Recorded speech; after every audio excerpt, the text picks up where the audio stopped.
Welcome back to the course on audio signal processing for music applications. In the previous theory lecture, we started talking about sound transformations, in particular about how to use the short time Fourier transform and the sinusoidal model to manipulate sounds. In this second theory lecture, I want to continue that and talk about the harmonic plus residual model and how it can be used for transforming the frequencies of the harmonics, and then the harmonic plus stochastic model and how can it be used for time stretching and morphing operations. This morphing, by the way, is quite different from the one that was possible with the short time Fourier transform. And of course, these are just some example operations, example transformations, but the number of possible usages of these models is much larger. Let's start with the harmonic plus residual model. This is the block diagram that we have seen before, in which from the input sound we analyze the spectrum, find the peaks, then find the fundamental frequency, find the harmonics, and we subtract those harmonics from the original signal. We need to compute the spectrum of the original signal again in order to develop a spectrum from which we can subtract these harmonics in a proper way. Okay, and then where we do the transformations is in the frequencies and amplitudes of the harmonics. We don't apply any transformations to the residual. In order to apply transformations to the residual, it makes sense to have a model for it, and that's what we're going to be introducing in the next model, the harmonic plus stochastic model. And here, the transformations on the harmonics, again, like in the sinusoidal model, it's applied only on the frequency and amplitudes. The phase are forgotten, we don't use them. We will be resynthesizing them again after transformation. And the main issue of that is because the phases are very sensitive to transformations and it's very difficult to handle them. So it's better to just regenerate them after transformations, and it doesn't sound that bad. Anyway, so after the transformations, we can sum these new harmonics to the residual signal, and this residual signal, since it does not include any deterministic, any harmonic information, it will merge quite nicely, and then we will create a sound that has the same residual than the original, and the harmonics will be modified. In terms of types of transformation that can be done to these harmonics, to the frequency of these harmonics, there are many. And here I explained three common ones. The most traditional one is to just transpose all the frequencies by a given factor. So we multiply all the harmonics by a scaling frequency factor. So that's would correspond to a transposition. So if you multiply by 2, it would correspond to converting the sound to an octave higher. If we multiply by 0.5, it would be an octave lower. Okay, then we can, instead of multiplying, we can just shift all the frequencies. For example, we can sum a factor to all the frequencies, so we'll be shifting all the harmonics by an additive component. And finally, the last one I want to mention is what is called frequency stretching, in which we are applying frequency change that is dependent on the harmonic. So here what we are doing is basically dividing every harmonic by its harmonic number. So we basically get a frequency around the fundamental, and then we multiply by the harmonic number to the power of a scaling factor. Therefore, the higher harmonics will be modified very differently from the lower harmonics. It's very much the harmonic dependent, and that can create some nice effects that we will see.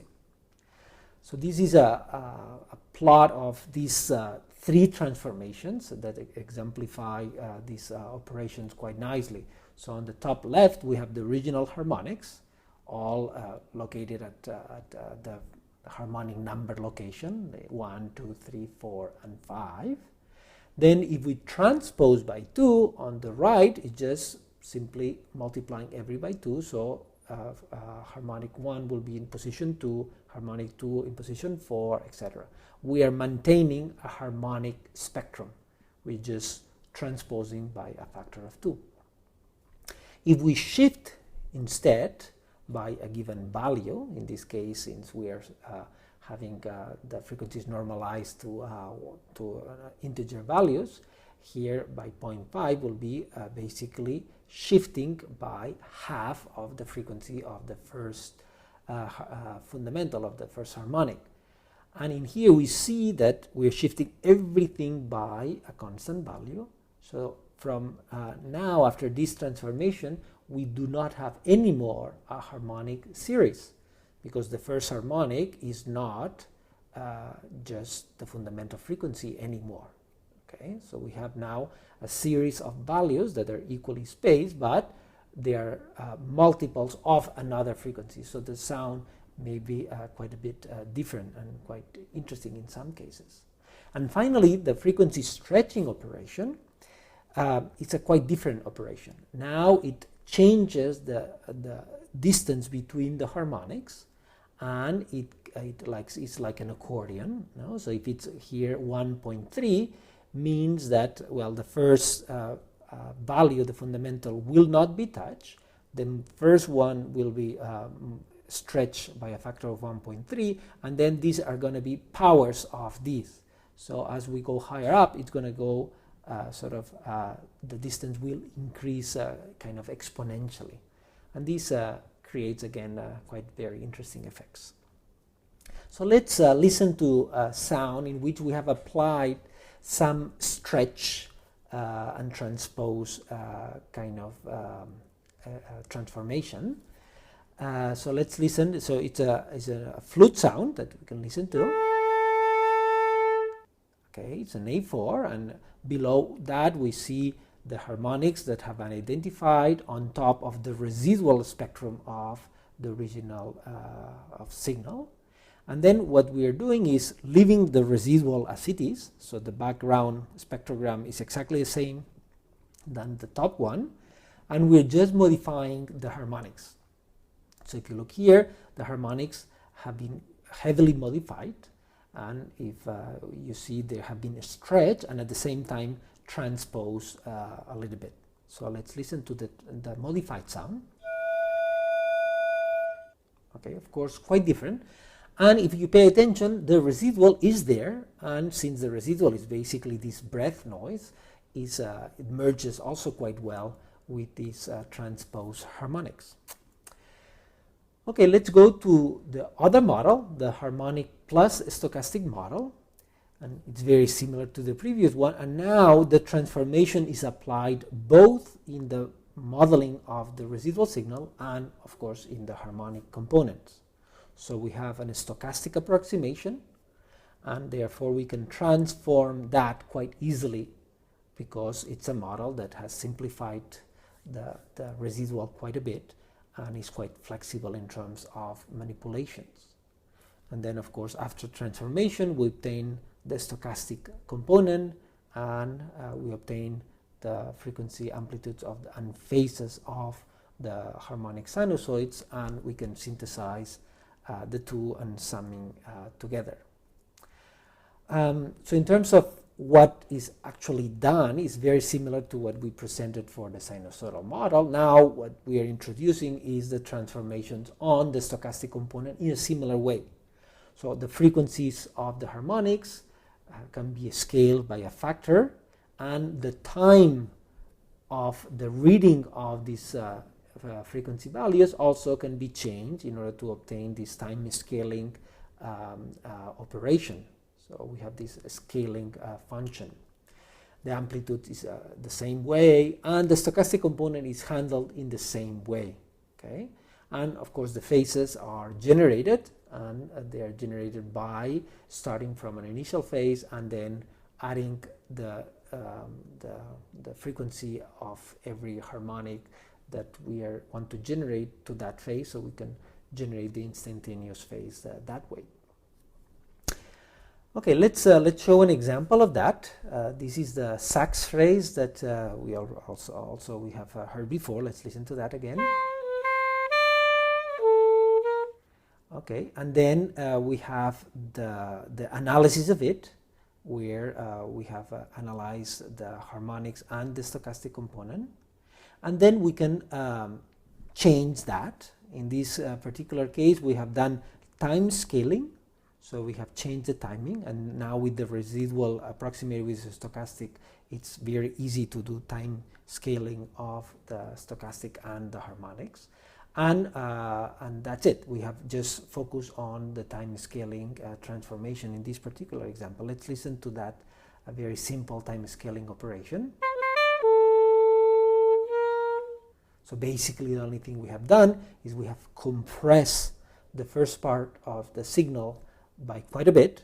In fact, it's like half of the duration. And the second half has been extended by twice as much. So in fact, the overall duration of the sound remains the same. And of course, as you can imagine, this is very flexible, and we can do a lot of envelopes that we can play around with. Okay, now let's talk about the morphing using this harmonic plus stochastic model. Okay, here we have simplified the block diagram. We have two sounds, X1 and X2. Now they're basically at the same level, and basically what we're going to do is interpolate the two representations. So from X1 we obtain the frequencies and amplitudes of the harmonics and the stochastic approximation of the residual, and of sound 2 we do the same thing. And then what we are doing is interpolating these two set of functions. We're interpolating the frequencies, the magnitudes of the harmonics, and we are interpolating the stochastic envelopes of the residual. And then, of course, we can synthesize back the output sound by generating the stochastic component and the sinusoidal component. Let's look at a particular frame of a sound in which we have applied like a 50% interpolation.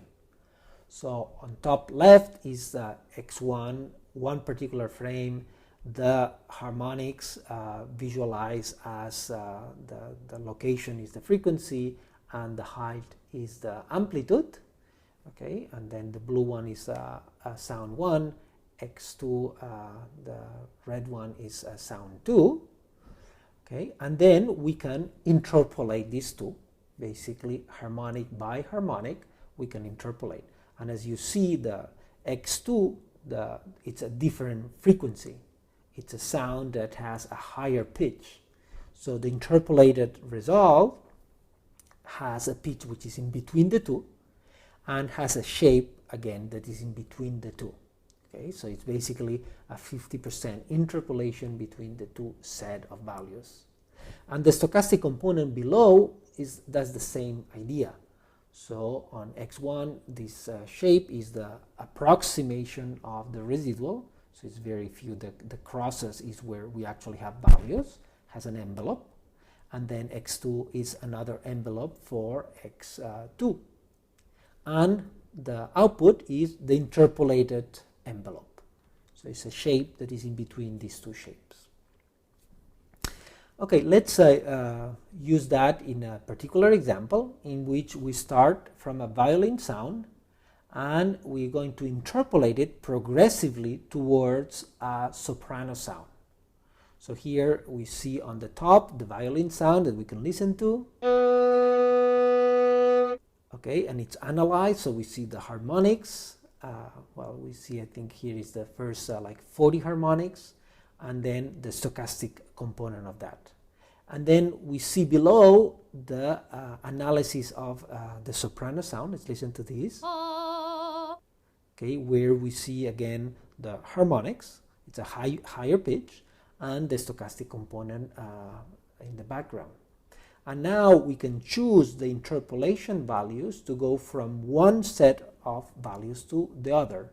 So it will progressively go from one sound to the other. Let's listen to the result. Of course, since the soprano sound is higher than the violin, we hear this glissandi, but at the same time we hear the evolution of the timbre, and every single parameter is slowly changing from one to another. Again, the possible type of functions to control these interpolations is enormous, so we can play around quite a bit with these ideas. And that's all. So again, Wikipedia, there is not much, and there is not much that we can refer to in terms of trying to understand some of these transformation aspects. And in fact, a lot of these things is just by trying. So I would encourage you to try these things and develop your own intuition of what it works and what it doesn't. And that's all. So this has been the second theory lecture on sound transformations. Of course, in this week, what is important is the programming and the demonstration classes even more than the theory lectures, because after all, it's a very applied topic and it has to be grasped from an application and from an intuition and musical perspective. So thank you very much for your attention, and I see you in the next lecture. Bye-bye.